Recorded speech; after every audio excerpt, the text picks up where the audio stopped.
The room froze when my father sneered. They gave it to her for bleeding, not bravery, he said. His words curling with contempt as the general stood inches from me, metal poised. The Purple Heart rested heavy against my chest even before it was pinned, the silk ribbon barely brushing skin that still remembered fire. I had survived Kandahar with jagged metal lodged in my skull. Learned to sleep through explosions and screams. Learned to function through pain that never fully left, but nothing cut as clean or as deep as that moment. Not the ambush. Not the blood. Not the surgeries. Just that sentence, spoken loud enough to fracture the air. The general hesitated. Then he straightened, his expression hardening as he reached not for the metal, but for a sealed folder tucked beneath his arm. His voice sharpened when he spoke again, colder now, deliberate. What he exposed next, what he revealed about my own family made the ambush itself seem almost merciful by comparison. It hadn't begun with betrayal. That came later. It began with responsibility. I was 12 the first time I paid the water bill without telling anyone. Dad had disappeared into another drinking spell. And Mom was working double shifts cleaning houses, too tired to notice the final notice taped to our front door. I peeled it off, folded it into my pocket, and pretended nothing was wrong. I rode my bike 5 miles to the drop box with legs burning and hands shaking, dropped in the envelope, and used babysitting money I'd been saving for a pair of cleats I never bought. That pattern never stopped. Small fixes, silent sacrifices, problems handled before they could be seen. Holding everything together so no one else had to. Dad used to call me the strong one. Built different, he'd say, half proud, half dismissive, whenever I helped him lift engines or fix things Leah wouldn't touch. But strength, I learned early, is only admired until it stops being convenient. When I enlisted at 17, that pride curdled. What, you think you're better than us now? He snapped, slamming his mug against the counter. There was no legacy I was abandoning, just a trail of temp jobs and burned bridges, but he still spoke like I'd committed some great betrayal, Mom cried when I told her. I thought it was relief mixed with fear. I just want you safe, she said. 2 weeks later, she cautiously asked if I could start sending money home. Just until Kyle gets on his feet, she said. Kyle never did. If he found them at all, he used his feet to run from responsibility, from jobs, from consequences. He lived off couches and excuses, racking up tickets and debts, calling me from disposable numbers with the same pleading tone he'd used as a kid after breaking a neighbor's window. Don't be mad, Harper. Leah was different. More polished. Every ask came wrapped in justification. You want your niece to have a decent Christmas, right? You don't want me to drop out, do you? I paid her tuition repeatedly. She thanked me once. The requests multiplied over the year's rent, repairs, emergency vet bills, bail money. And I sent what I could, even from halfway across the world. Sometimes I'd be crouched in a sandblasted tent, head pounding behind my eyes, fingers trembling as I tried to wire money home while mortar echoed in the distance. They never asked where I was. Never asked if I was okay. Just how soon I could help. I told myself that was love. That usefulness was proof of worth. That one day, if I gave enough, they'd finally see me. They never did. Every time I came home, it was the same pattern. Dad mocking my uniform. Kyle cracking soldier jokes. Leah glued to her phone. Mom serving meals like offerings, eyes carefully avoiding mine. I still showed up, holidays, birthdays, always in full dress blues, hoping they might ask about my squad, my deployments, the lives I'd helped pull out of hell. They never asked. There was a photo on the mantelme at 14, holding a spelling bee trophy. The frame had been cracked for years, sitting crooked. I used to think no one noticed. After everything, I realized they had noticed. They just didn't care enough to fix it. The Purple Heart ceremony was supposed to change everything. I replayed it in my mind during sleepless nights, during migraines sharp enough to blur reality. I imagined my family standing, pride softening their faces. I imagined Dad clapping loudest. That image carried me through more than one dark night. Instead, they arrived late and slid into the third row like disinterested guests. Dad sat rigid, jaw tight. Kyle whispered jokes. Leah texted. Mom tried, she really did, but she held her purse like armor. Bracing for something unnamed, the officers around me stood tall as names were read aloud. Records of service and sacrifice echoing through the hall. I felt it then, the cold radiating from the one row that wouldn't meet my eyes, when my name was called. I stepped forward, posture perfect, uniform immaculate. Applause washed over me, distant and muted by the roar in my ears. The general met my gaze and nodded. Then my father spoke. They gave it to her for bleeding, not bravery. The words detonated. Gasps rippled. Someone muttered in shock. I didn't move. The ribbon hovered against my collarbone. The general froze, then slowly reached into his jacket and pulled out the folder. This wasn't random, he said after opening it. The ambush that wounded Sergeant Harper Quinn was the result of compromised intelligence. Leaked information. His eyes burned as he looked toward the third row. The source was her own family. After that, everything fractured. I didn't attend the reception. I didn't answer questions. I walked straight to the parking lot and sat shaking until I could get my key into the ignition. I turned my phone off for 2 days completely off. Then I walked into the investigator's office and said 5 words. I'm ready to give a statement. From there, I stopped surviving quietly. OC laid it all out. Wire transfers from Meridian Research. Deposits lining up with patrol changes, unit movements, vehicle swaps. Every detail I thought I'd protected. Sold from my childhood home. I didn't confront them, not yet. I closed accounts, canceled payments, reclaimed control of everything I could. I started therapy. In the first session, I said nothing for 10 minutes. Then I asked, is it betrayal if they didn't mean to hurt me? The therapist answered, did you bleed less because of that? I documented everything. Messages, calls, patterns. When Leah texted for rent, I responded with one word, no. When Mom messaged the group, we don't know what they're saying. But we're still your family. I didn't reply. I printed it. Highlighted still. Filed it away. Silence was my answer. And in that silence, I finally breathed. The silence didn't break them. It enraged them. Letters came next. Careful handwriting. Heavy guilt. Always their pain. Never the folder. Never the soldiers. Never the blood. And every envelope said the same thing in different words. We never meant to hurt you, Harper. Families make mistakes. But this silence, it's killing us. Kyle tried charm. He showed up outside of me building one evening, leaning on the hood of a borrowed car like nothing had happened. Come on, sis. Let's grab dinner. Clear the air. I didn't answer, just walked past him and into the building. He followed me halfway to Theodore before saying louder than accessory, you think you're better Thanos now. All that uniform did was turn you cold. Leah went nuclear. She posted a long message online, just vague and auto avoid legal trouble, just pointed Dino to cause damage. Some people think war gives them the right to bend in their own blood. Just Bakehouse wear a medal doesn't mean you didn't destroy your family. The likes rolled in.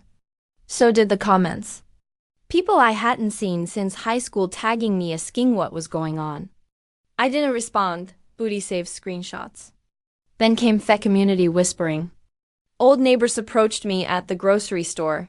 Church ladies sent me Facebook messages. Your mom's been so sad lately.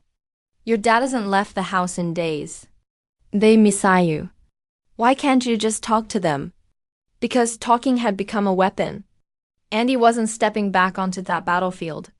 The real breaking point came 3 months after the ceremony. I received a letter from a distant cousin, a woman I barely knew, inviting me to Thanksgiving. She wrote about healing, about how the family needed a leader to bring us together again. The word leader was underlined as if this was a campaign, as if I had earned rank just to be used again. That night, I sat at my kitchen table with the letter in one hand and my purple heart in the other. One was shiny official earned in blood. The other was paper ink and manipulation dressed up as reunion. I burned Thelator in the sink. They'd treated everything. Guilt, shame, nostalgia, smear tactics, sympathy campaigns, beauty changed. I didn't flinch when they carried. Didn't explain when they lashed it out. Didn't reply when they said I waste one who broke the family. Because I finally understood something that had taken me 29 years and a near-death experience to learn. The family that betrays you doesn't get to demand excess just because they feel bad about it later. Especially when the regret is mostly about losing what you gave them, not losing you. Silence is powerful, but it's also provocative. When I cut off money, the explanations, and the late-night rescues, my family didn't treachery it. They regrouped. And what followed wasn't apology. It was war. Mom's campaign began with guilt. Letters in soft blue envelopes, her handwriting curling like smoke. We all make mistakes, Harper. Families forgive. Don't let pride ruin us. But the words never touched the truth. Not one mention of money wired from Meridian Research. Not one acknowledgement of soldiers who never made it home. Just a rewrite. She was the victim of my silence. Kyle chose a calm, the same lazy grin he used to talk his way out of speeding tickets. He caught me outside the commissary one Saturday carrying a six-pack like it was a peace treaty. Let's talk, sis. Clear the air. Start over. I kept walking. He raised his voice as I reached my car. All those medals just made you cold. Y'all think you're better than us. I didn't turn around. But inside the old reflex flirt, the one that wanted to explain to soothe. I strangled it in silence. Lee played a louder game. She took to social media posting vague accusations dressed up as family drama. Some people forget what loved them before the medals. Some people abandon blood for glory. Her followers filled the comments with sympathy. Old classmates tagged me asking what happened. I said nothing, but I printed every post, slid them into a folder labeled evidence. Silence isn't weakness, it's strategy. The whisper spread offline too. Neighbors approached me at the grocery store, their eyes wide with concern. You're poor, Mum. She says you won't answer her calls. Church acquaintances messaged Mellet at night. Your dad is heartbroken. Can't you just forgive him? They weren't malice. They were pawns. My family had mastered manipulation and that community was their new megaphone. Then came the performance. Thanksgiving in the oceans carefully scripted by cousins I hadn't spoken to in years. Fjording was strategic. We need you, Harper. You're the leader who can heal us. Leader was underlined twice. They didn't want me home. They wanted useful. I held that letter in one hand and my purple heart in the other. One object was heavy, real earned in dust and fire. The other was paper-thin and false, begging me to pretend the past didn't exist. I fed the letter to sink flames, watched ink curl into smoke. The escalation continued. Kyle tried cornering me outside my apartment. His words slurred, his smile sour. He said I was selfish, that without me, the family was falling apart. The weaponized Emma showing up with her daughter and saying she misses her aunt. Don't punish a child. Mom left voicemails describing Dad's declining health, her tears dripping between the lines. Every angle tested, every tactic sharpened. But something had changed in me. I no longer flinched when they carried. I no longer explained when they accused, and I no longer mistook persistence for love. The truth was broad and liberating. They weren't fighting for me. They were fighting for access to my money, my time, my silence. And for the first time in my life, I didn't give it to them. 5 years later, I stood in the same hall where everything had shattered. The polished wood, the echo of footsteps, the hum of quiet anticipation, it all came back like a ghost replay. But this time, I wasn't receiving a medal. I was giving a lecture. Captain Harper Quinn assigned to train younger officers on operational security. My story had become a case study. I told them what no one ever wants to believe. Sometimes the threat doesn't wear a uniform. Sometimes it shares your last name. The room went still. Faces fresh with youth, eyes wide with disbelief. I remembered being their age. Certain blood meant safety. I watched realization ripple through them, and I knew my scars weren't just me anymore. They were a warning. Afterward, a young sergeant pulled me aside. Her hands trembled slightly as she spoke. Ma'am, my mom keeps asking for my deployment schedule. Says it's to plan visits, but she wants times, names, unit details. It feels wrong. Her voice cracked on that last word. Trust your instincts, I told her. Documentating. Silence buys you time. Time buys you safety. 6 months later, that surgeon's documentation exposed anathermally-based leak. Foreign operativism, same strategy, same lies dressed up as research. But this time, it stopped before blood was spilled. That night, I sat at my desk staring at the Purple Heart. The metal had once felt poison proof of betrayal carved in tabrans. Now it carried a different weight, not just survival, but legacy. And then came the knock. I wasn't expecting visitors. Through Thepi Foley, I saw a teenage girl with dark hair and my father's stubborn jaw. Emma. Leah's daughter, 17 now, backpack sling over one shoulder, eyes sharp with purpose. I opened the door but kept the chain latched. Aunt Harper, she said carefully. I know I'm not supposed to be here. Mom doesn't know, but I need the truth. Her words cut sharper than any accusation. I studied her. The same bloodline, but different fire. How did you find me, Google? Military nonsense. I've been following your career since I was old enough to use a computer. She took a breath. I found old bank statements. Deposits from something called Meridian Research. The dates match your deployments. Mom always said you abandoned us, but I don't believe her anymore. My chest tightened. For years, Emma had been the pawn the child leveraged to guilt me back into compliance. And now here she was seeking answers on her own. Why does it matter to you? I asked. Because I'm about to turn 18. Because I need to know what kind of family I come from before I decide who I want to be. So I told her not every classified detail, but enough ambush, the folder, the money, the betrayal. She sat in silence, face knuckles white on her backpack straps. When I finished, she whispered, They said you were cold, that you destroyed family, but you were the one they destroyed. I nodded once. Emma's eyes burned with something fierce. I don't want to be like them. I want to be better. I want to serve, not for penance for myself. So one day someone can say, I did something that mattered. For the first time in years, I felt something other than grief. When I looked at family, I felt possibility. Write to me, I said finally. I can't promise I'll always answer, but I'll always read. Shesmild. A small shaky thing, but real, and in that moment, I saw the echo. I never expected. Not a repetition of betrayal, but a chance to break the cycle. The Purple Heart still sits on my desk. For years, it felt like a shackle, reminding me not only of Kandahar, but of the people who sold me out to my enemies. Now, it's different. It's proof that I survived both kinds of battle, the one fought with bullets and the one fought with blood ties. Cutting my family off wasn't the hardest part. It was rebuilding something in the empty space they left behind. I had to learn that boundaries aren't cruelty. That loyalty without respect isn't love. That survival sometimes means choosing yourself even when the world calls you selfish. The family I lost has been replaced by one I chose. Brothers and sisters in uniform. Friends who know that trust is earned, not inherited. Commanders who see me not as a paycheck or lifeline, but as a soldier and a leader. These people show up not because they have to, but because they want to. That's the difference. Emma's visit gave me hope I hadn't expected. A reminder that cycles can break. That truth unspoken has a way of taking root even in hostile soil.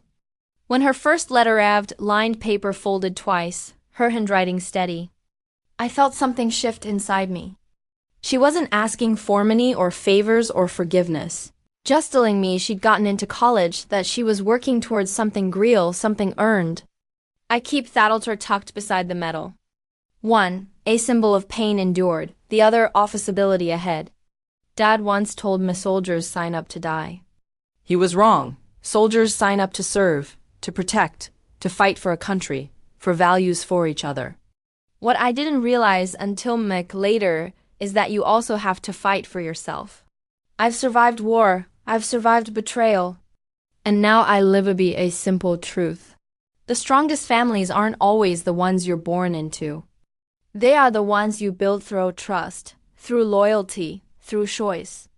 And that choice is mine, always mine. Have you ever been dismissed or betrayed at the very moment you should have been celebrated? Where do you draw the line between forgiveness and self-protection? Share your story in the comments. I read everyone. And if this story resonated, tap like so it reaches others who need it.